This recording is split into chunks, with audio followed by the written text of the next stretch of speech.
That sounds so jamming. It is.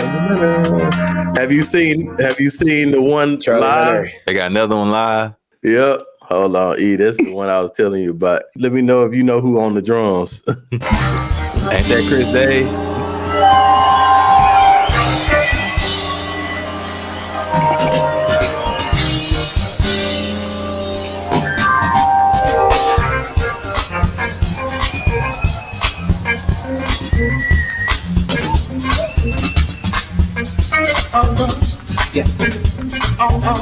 Yeah. You know, every time I hear this song, it reminds me of like you're at a Miles Davis jazz concert. Because the horns. Yep. Mm-hmm. Little something get me through this thing. Give me a little time.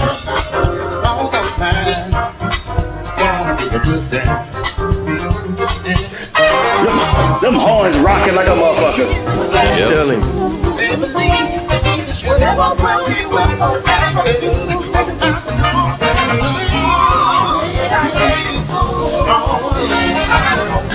I'm mad I wasn't at this damn concert. I know.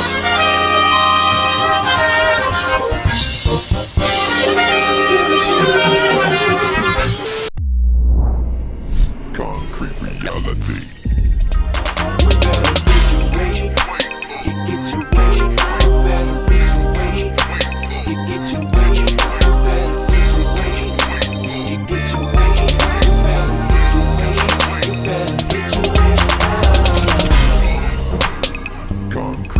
Welcome to another episode of Concrete Reality TV, where we strive to know more and do more with what we know.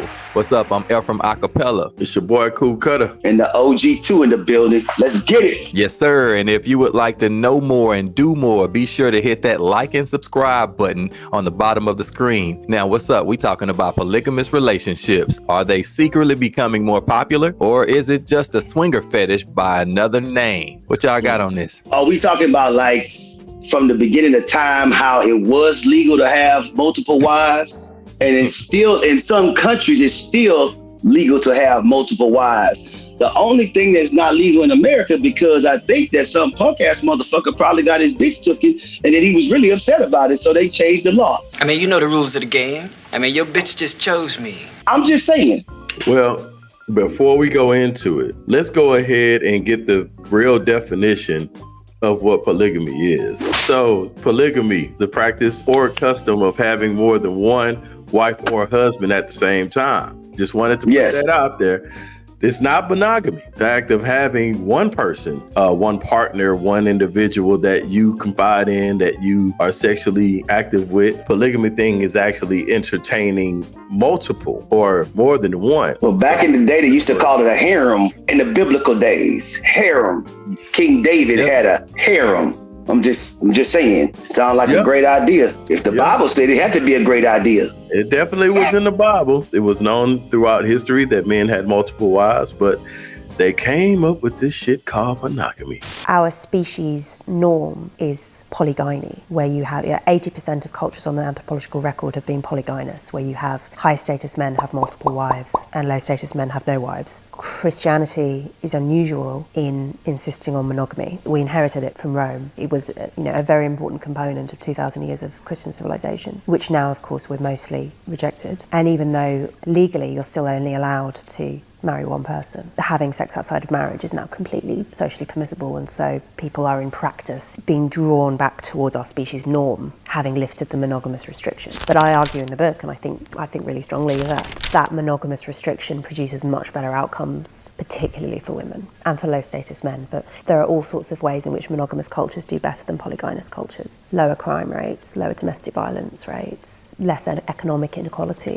all sorts of good outcomes that come with insisting on monogamy. It seems like polygamy was definitely a product of maybe women got tired of being a part of a harem. Possibly that kind of contributed to the whole push for monogamous relationships because, men were being able to have their cake and eat it too. So I think that had a part of it as well. Then as well as or they were wealthy jealous of a girl coming into the relationship, one of the two. Why does he always favor her? She comes here filthy, shows no respect. That could be a part of it too. Then the other part, what you said, Gillum, about the lower status men not being able to afford more than one wife. So most of the wealthy men were taking the good ones. And then, the lower poverty stricken in society, they weren't able to cop the best of the best because the wealthy ones were taking them off the market before they even had a chance. Hating ass niggas. Good Lord, who is that?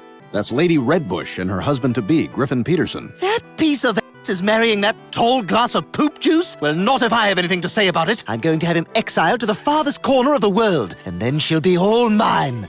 Take your wife away. They used to be able to do that too. Women are attracted to stability. The 5 Ps. The 5 Ps. The 5 Ps. That's what women are attracted to. Let's go through the 5 Ps. So we got power, property, profit. It was a fourth one that came up. Propaganda. Oh yeah, propaganda. And then of course all of those leads to having pussy. Yes. So there you go. There you have it. There you have it. Yeah. Well, I mean, naturally they are attracted to the men with the resources. So we already know that the more resources a man has, the more women or options of women he has. Mm-hmm. So it's not a coincidence that women are drawn to these types of things or types of men because it's, they have what they want. It goes back to what we were talking about as far as polygamy, because you have so many different dynamics of polygamy or polygamous relationships. You have the male, female dynamic. You have the female, male dynamic. You might have a female and a male who desires another couple, and they all have their own dynamic. They might move in together, have one household, and they are in a relationship together, two couples. I've heard of that dynamic. It's so many different dynamics that it's kind of limitless in a sense because excuse me, sir. Do they have names for these dynamics? Because like the LGBT, they got a whole alphabet. They took almost half of the alphabet. And do they have a polygamy alphabet? I'm just asking questions. I don't think it's legal enough anymore to have those separate, because everybody, you got to remember, in America, it's still illegal. In Utah, I'm just saying. In certain states, they've gotten with these government officials and they've made certain aspects of it legal. As far as I know, I'm not for certain. But ain't nobody been to jail in Utah because they got a lot of them up there. Let's touch on this so you can be able to understand a little bit of history about polygamy in the United States, since that's where we live. Now, most people don't even know that they actually had laws that were passed in the earlier 20th century regarding polygamy in the United States. Polygamy was outlawed in federal territories by the Edmunds Act. So the Edmunds Act, also known as the Edmunds Anti-Polygamy Act of 1882, is a United States federal statute signed into law on March 23rd, 1882 by President Chester A. Arthur, declaring polygamy a felony in federal territories, punishable by a fine of not more than $500 and by imprisonment for a term of not more than 5 years. So they outlawed polygamy in 1882. Okay, who the hell was Edmund and why he got it put outlawed? You know what he did? The act is named for U.S. Senator George F. Edmunds of Vermont. The Edmunds Act also prohibited bigamous or unlawful cohabitation. So bigamy is you try to get married before you had a divorce. That's what bigamous is. They call that unlawful cohabitation. It was a misdemeanor, thus removing the need to prove that actual marriages had occurred. So the act not only reinforced the 1862 Moral Anti-Bigamy Act, which is the one where you had people marrying without getting divorced, but also made the offense of unlawful cohabitation much easier to prove than polygamy, and made it illegal for polygamists or cohabitants to vote, hold public office, or serve on juries in federal territories. So was Mr. Edmund a hater, or was his daughter with a bad experience? I just want to know like who he was and like how he got to this point. Yeah, we need to look him up and his family. Yeah. And say find out what got him. Yeah, we got to figure out like what got him upset. Okay, let's check out George F. Edmunds. What made him want to support some sort of anti-polygamy law? So he was an American attorney and Republican politician who represented the state of Vermont in the United States Senate from 1866 to 1891. So if you remember the Republicans of the 1860s, they were running Congress. Some of them were radical Republicans, and they were also supporting Negro civil rights, being on the same equal playing field as whites. And if you look up the history of the Mormons, you know, they pretty much the face of polygamy in the United States. And it sounds like he was against that particular part of their faith. Polygamy was embraced by leaders of the Church of Jesus Christ of Latter-day Saints, which is commonly referred to as the LDS Church or Mormon Church, for over half of the 19th century. Polygamy was publicly practiced from 1852 to 1890 by an estimated 20 to 30% of LDS families. In the United States, there was widespread disapproval of the LDS Church's practice of polygamy, with the Republican Party platform of 1856 condemning it as one of the twin relics of barbarism alongside slavery. The Mormons didn't want to stop polygamy, so they just said that the doctrine changed. I was wrong. It used to be in their doctrine. Hey, the prophet came down the road again. Polygamy is now outlawed, so they still practice polygamy, but it's not supported by the church in the Mormon practice. Of course not. Allegedly. Yeah. Okay. Yeah. Don't they got a show about polygamy that's out like on it's called Big Love. Big Love, yeah. HBO. Yep. So is that in Utah? I don't remember where it's set up at, but they hiding it. So what happens is they got two houses he bought right next door to each other. He owns a business, something like Office Depot or something like that. And then he trying to keep it a secret. So he'll walk in one house and then walk next door to the other house. Yeah, they got joint houses and the backyard is wide open so he can go see the other kids. And the younger wife live in one house and the first wife live in that house. Yeah, it's interesting. It's a good shit. Some good shit. Yep. Big Love on HBO. It's in Utah. Okay, well. I just read something that was interesting. Yeah, it says, where is polygamy popular today?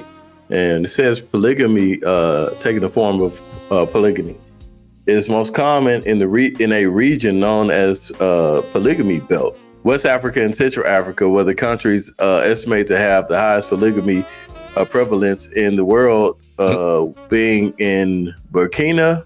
What is this? Burkina Faso? I ain't never heard of Burkina Faso. Mali, Gambia, Niger and Nigeria. I'm not surprised that these places definitely celebrate this lifestyle. Well, it's tradition. Most often, it's traditional, of course, because men are able to have multiple wives. Yeah. As long as you can afford them, countries like that. They got a map for polygamy. Yep, they do. I knew it. All right, so that's what we do. In a polygamous household is very uncommon in most places. So what you were referring to in Africa, that's the most prominent. A little bit of Afghanistan. Yep. Got rid of Iraq, Yemen. Yep. And then everywhere else, it's not so prominent. They doing it, but it just ain't on the map. Yeah, exactly. It's not legal. Yeah, it's not legal on the map. Yeah. How they get around it is that they only married to one woman and the other woman is cohabitating with them. What is that called when you do that? Is that like swinging? Swinging is something totally different. Swimming could be totally different because you sharing. You're actually sharing your significant other. So swinging and polygamy, would you consider them in the same family? Nah, that's like, I understand you could do that because now you're creating something like the LGBTQ community, which would be smart. I ain't trying to get nobody no ideas or nothing, but if you would want to implement all these different types of lifestyles or preferences into one conglomerate type of one community. Yeah, but at the end of the day, it's not the same because swinging is something that modern day marriages or married people would do. Just put some pineapples outside and bring your house. What you do with pineapple? What you could do. Pineapple is part of the swinging lifestyle. They just Google what it means. Oh, man. So what You the educated hell? me because I don't even know what the hell that means, and I've been around them motherfuckers. Is this from experience, Gillum, or is this something that you studied and found out by Google? I read a lot. Don't be putting it on. Yeah, maybe we need to find out what's going on in Gillum household. Nothing at all. Gillum mentioned the pineapple being a symbol of a swinger's lifestyle. So I Googled it. It said the pineapple is often used as a decorative item in swingers' homes as a way to signal to other swingers that they are welcome. Additionally, many swingers use a symbol of the upside down pineapple to identify each other in public. Damn. Mm-hmm. I didn't know it was that serious. Even that world is several forms of it because you have so many different dynamics of those who do practice that lifestyle. You have people who only want and desire bringing in women into their marriage sexually. You got people who soft swap, meaning that they only want certain types of affection from other couples or just a certain element of that couple, meaning like only the women get to play with each other. You got people who call full swap. That means that each couple basically swaps their mate and they, do whatever they do. Then you got what they call Will Smith and Jada, which is cuckolds, meaning that the husband allows the wife to have her partners, whether it be a younger or older guy, or in August. An entanglement. An entanglement. It allows his wife to have entanglements with other men. You could be on some P. Diddy shit, you know what I mean? Where you don't want to be on that one. Yeah, you don't want to be on that one. From what I understand, he only recruited men, or they recruited men for her to sleep with, and he watched. That's another cuck. It's a fetish for some men. Well, she said woman, significant other with another man. There's so many different elements to that stuff, man, because at the end of the day, people are they into whatever they into. I'm gonna fuck you up, E. Google the Ace of Spades. Oh, Ace of Spades. What the hell? So we're gonna look up Ace of Spades. Go to that one, the one that's secret sign. Oh, there we go. Secret signs and symbols to identify other swingers. So if y'all into swinging, y'all need to come to this goddamn website. So pampas grass in the front yard garden, pink or purple decorations in the front yard. We know about the pineapple placed upside down in a shopping cart. Damn. So you could be out shopping, flip that pineapple upside down and let somebody know that you into swinging. A pineapple door knocker, a fire pit in the yard, a hot tub in the yard. Dang. A woman wears an anklet on her right leg. A woman wears an anklet on her left leg. A man or woman wearing a red ball cap. White landscaping rocks in someone's front yard. Wearing a thumb ring. Damn. Wearing a toe ring. Switching the wedding ring to the right hand. Wow. Yep. And then yin yang tattoo. I had no idea. Do y'all wear any of this or have any of this in y'all yard? No. All right, we're looking for the Ace of Spades. So they go to grab. What the hell is that? Swinger special symbol. So if you see this, then that's their special swinger symbol. Okay. Garden gear, and they got a gnome. So if you got a gnome in your front yard, you let folks hell know no. on the swing. You bought that life. You bought that life. You bought it. You bought it. Oh yeah, swingers love hot tubs. Yeah, they do love hot tubs. Hold on. Oh, the anklet. Go back up. What does she have on her ankle? Oh, is that a pineapple? She got the queen of spades. Okay. If the anklet contains the letter Q and the spade symbol, here we go. Anklet contains the letter Q and the spade symbol, sometimes accompanied with a tattoo of a playing card and the letter Q inside. It usually means that the wife has a sexual preference for black men. Oh, God damn it. Woo! Wow. So I'm sorry. I thought it was the Ace of Spades, but it's the Queen of Spades. The Queen of Spades. So she love her some Negro. Hot damn it. Wow. They call them BBCs. BBC, learn something new every day. I was just every damn day. Now you have me out here looking for people on their ankles and be like, exactly. I'm looking for all this stuff. I'm gonna be like, ooh, I know you. I know you. It's another world. I'm not gonna talk too much about it because that would be giving up a little secrets. How you know about this, Cutter? A little birdie told me. Little birdie. Okay. Because you're giving us detailed descriptions and stuff like that. I'm just curious to see where this. Saying, like, if we could go deeper, but I just read. That would be another episode for another day, and I would have to get permission from people to reveal certain things, and a lot of the stuff. You know what? Scratch that. A lot of the stuff I'm just saving for the book. What's the book called? Bucket naked. Bucket naked.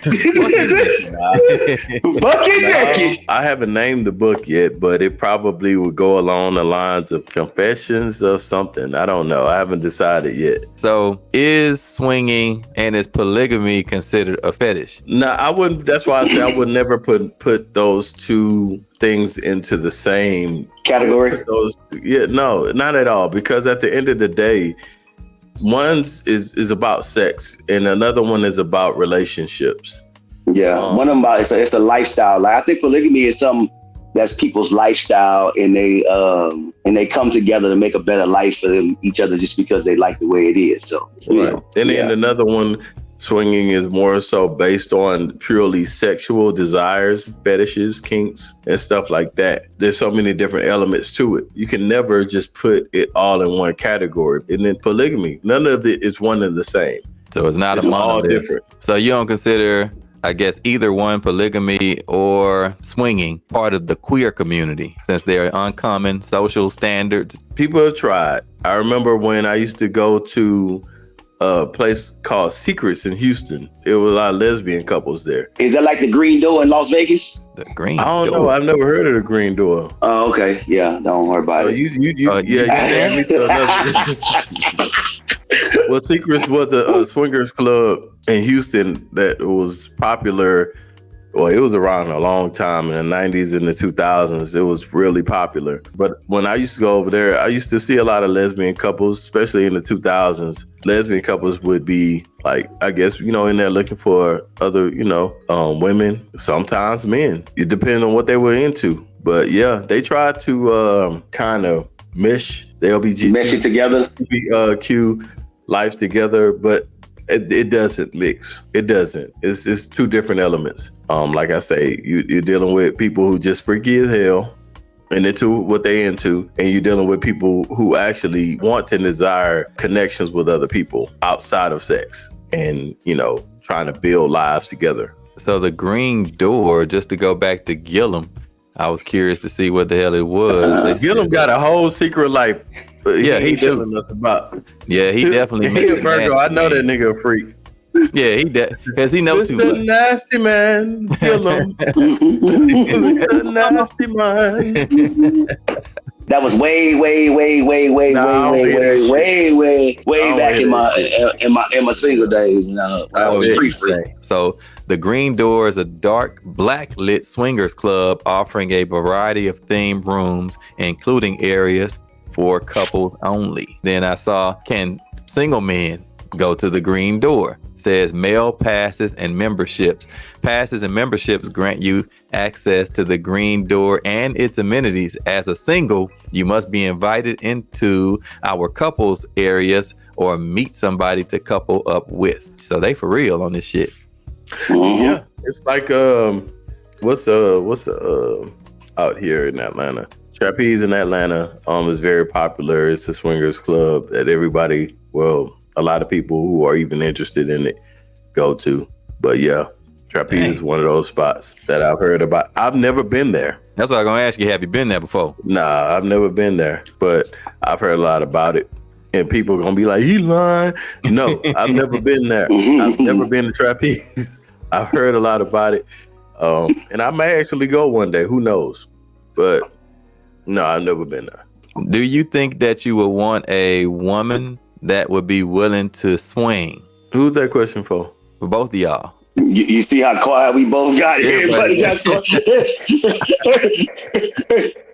Who you talking to, Willis? And we're going to plead the fifth. 5, 1, 2, 3, 4, 5.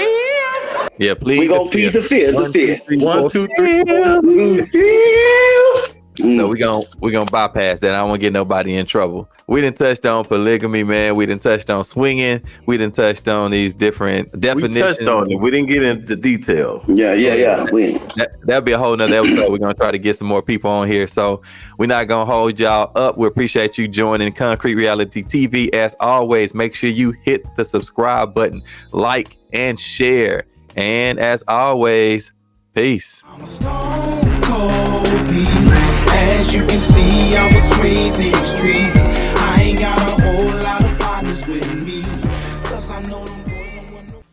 Concrete Reality.